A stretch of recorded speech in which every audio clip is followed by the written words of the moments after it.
Satu kedudukan di atas peta, ubah segalanya. Ramai orang fikir Malaysia cuma terkenal dengan pantai, makanan, dan destinasi pelancongan.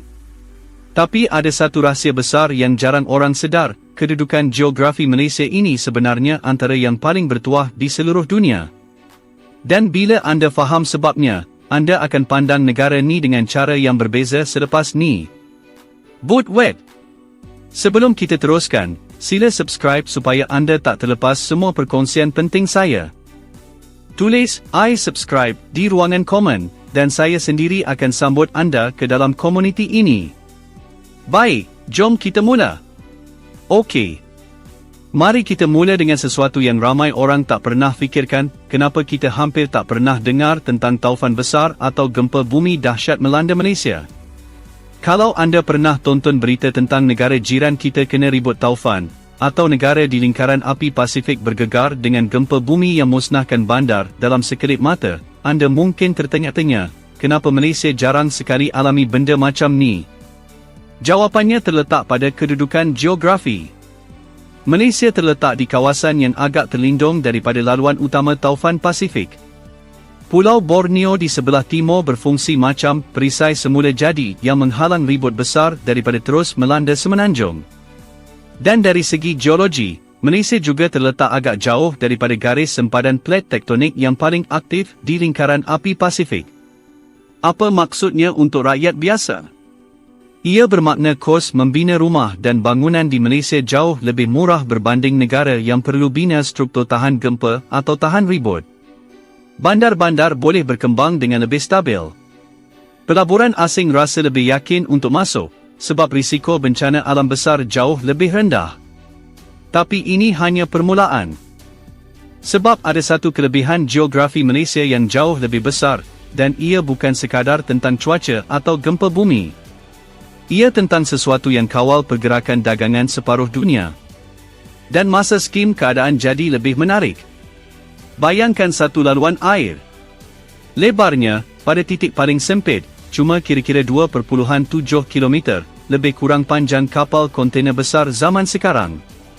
Tapi melalui laluan sempit inilah, lebih 100,000 kapal berlayar setiap tahun, membawa kira-kira 22% daripada keseluruhan dagangan maritim dunia, dan hampir 30% minyak yang diangkut melalui laut. Skim Selat Melaka. Dan ia terletak betul-betul di sisi pantai barat Malaysia. Cuba fikir sejenak.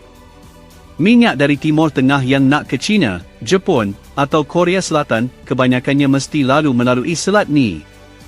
Barangan elektronik, tekstil, bahan mentah, semuanya bergerak melalui laluan air yang sama.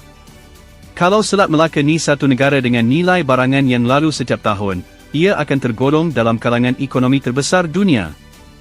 Inilah sebabnya bila berlaku ketegangan di Selat Hormuz baru-baru ini, dunia terus pandang kepada Selat Melaka sebagai laluan alternatif yang kritikal. Ahli analisis geopolitik mula sedar, sesiapa yang kawal Melaka, sebenarnya memegang kunci kepada ekonomi seluruh Asia. Untuk Malaysia, ini bukan sekadar fakta geografi yang menarik. Ia peluang ekonomi yang besar.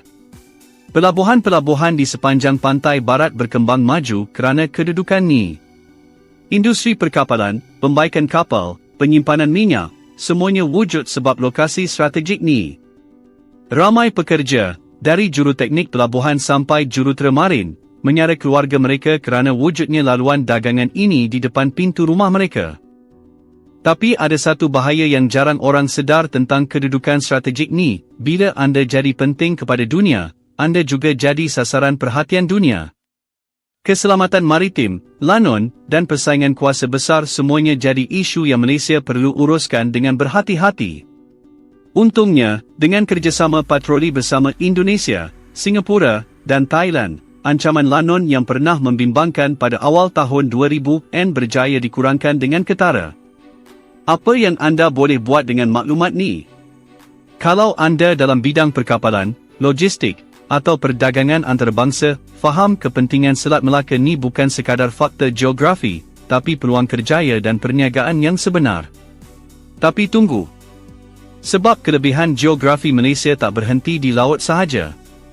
Ada sesuatu di dalam hutan negara ni yang akan buat anda terkejut. Apa yang berlaku selepas ni sangat mengejutkan. Pernah dengar tentang hutan yang lebih tua daripada zaman dinosaur masih merayau di bumi? Bukan dalam filem. Ia wujud betul-betul di Malaysia.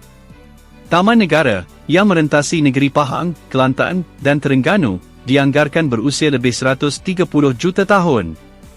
Itu bermakna ia lebih tua daripada hutan Amazon. Lebih tua daripada banyak gunung dan lembah yang kita anggap purba. Selama berjuta-juta tahun, kawasan ini tak pernah dilanda gangguan besar seperti letusan gunung berapi dahsyat atau lapisan ais zaman ais. Itu sebab ekosistemnya boleh berkembang secara berterusan tanpa riset semula seperti banyak kawasan lain di dunia. Di dalam hutan purba ni, terdapat lebih 14,000 spesies tumbuhan, ratusan spesies mamalia, ratusan spesies burung, rumah kepada harimau Malaya yang semakin terancam, gajah Asia, tapir, dan pelbagai spesies yang anda mungkin tak pernah dengar namanya. Kalau anda tertanya-tanya kenapa Malaysia ada kepelbagaian hidupan liar yang begitu kaya, jawapannya sekali lagi, geografi.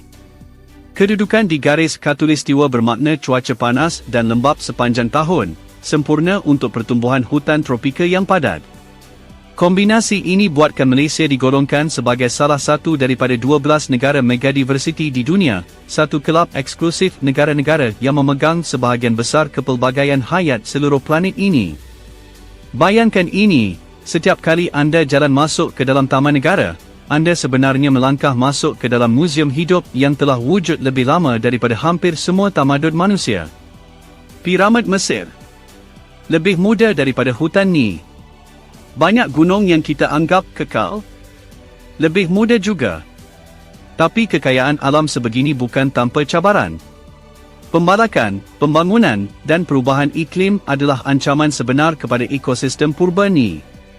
Kalau anda nak sumbang sesuatu yang praktikal, sokongan kepada pelancongan eko yang bertanggungjawab dan organisasi pemuliharaan tempatan adalah cara nyata untuk pastikan hutan ni terus wujud untuk generasi akan datang. Dan masa skim keadaan jadi lebih mendalam. Sekarang, mari kita sambungkan semua titik ni. Kedudukan di khatulistiwa bukan sekadar sebab hutan Malaysia begitu kaya, ia juga sebab cuaca negara ni begitu stabil sepanjang tahun. Tak ada musim sejuk yang melampau. Tak ada kemarau panjang yang musnahkan tanaman. Hujan turun secara konsisten sepanjang tahun. Untuk sektor pertanian seperti kelapa sawit dan getah, ini bermakna ladang boleh terus mengeluarkan hasil sepanjang tahun tanpa musim mati, seperti negara 4 musim. Ramai keluarga petani di luar bandar bergantung kepada kestabilan cuaca ni untuk pendapatan harian mereka. Tapi, dan ini bahagian yang ramai orang mula risau, kestabilan ini sendiri sedang diuji. Perubahan iklim global mula mengubah corak hujan dan suhu, walaupun di kawasan khatulistiwa yang sebelum ni dianggap stabil. Apa yang dulu kita ambil mudah, sekarang perlu kita jaga dengan lebih serius. Jadi, kalau anda fikir tentang semua ini, kedudukan luar lingkaran taufan dan gempa bumi besar, kawalan strategik ke atas salah satu laluan dagangan paling penting di dunia, hutan purba yang menyimpan kepelbagaian hayat luar biasa, dan cuaca khatulistiwa yang menyokong pertanian sepanjang tahun, semua ini bukan kebetulan semata-mata. Ia adalah hasil daripada kedudukan geografi yang amat istimewa di atas peta dunia. Tapi geografi yang bertuah ni bukan jaminan kekal. Negara-negara jiran sedang mula bersaing untuk rebut sebahagian daripada kelebihan strategik yang Malaysia ada sekarang. Contohnya, Thailand sedang giat mempromosikan projek Land Bridge bernilai berbilion dolar yang bertujuan jadi laluan alternatif untuk dagangan serantau. Ini bermakna kelebihan geografi yang Malaysia ada sekarang, kalau tak diurus dan dimanfaatkan dengan bijak, mungkin tak akan kekal selama-lamanya sebagai kelebihan eksklusif. Di sinilah soalan sebenar perlu kita tanya. Adakah kita, sebagai rakyat Malaysia, betul-betul faham dan menghargai betapa bertuahnya kedudukan negara kita ini? Atau adakah kita ambil mudah sesuatu yang sebenarnya jadi rebutan banyak negara lain di dunia? Ini bukan sekadar soal bangga dengan negara sendiri. Ini soal sama ada kita, sebagai rakyat, faham potensi sebenar yang ada di depan mata kita, dan sama ada kita sokong dasar-dasar yang akan terus memperkukuh kelebihan ni untuk anak cucu kita pada masa depan. Jadi sekarang saya nak tanya anda.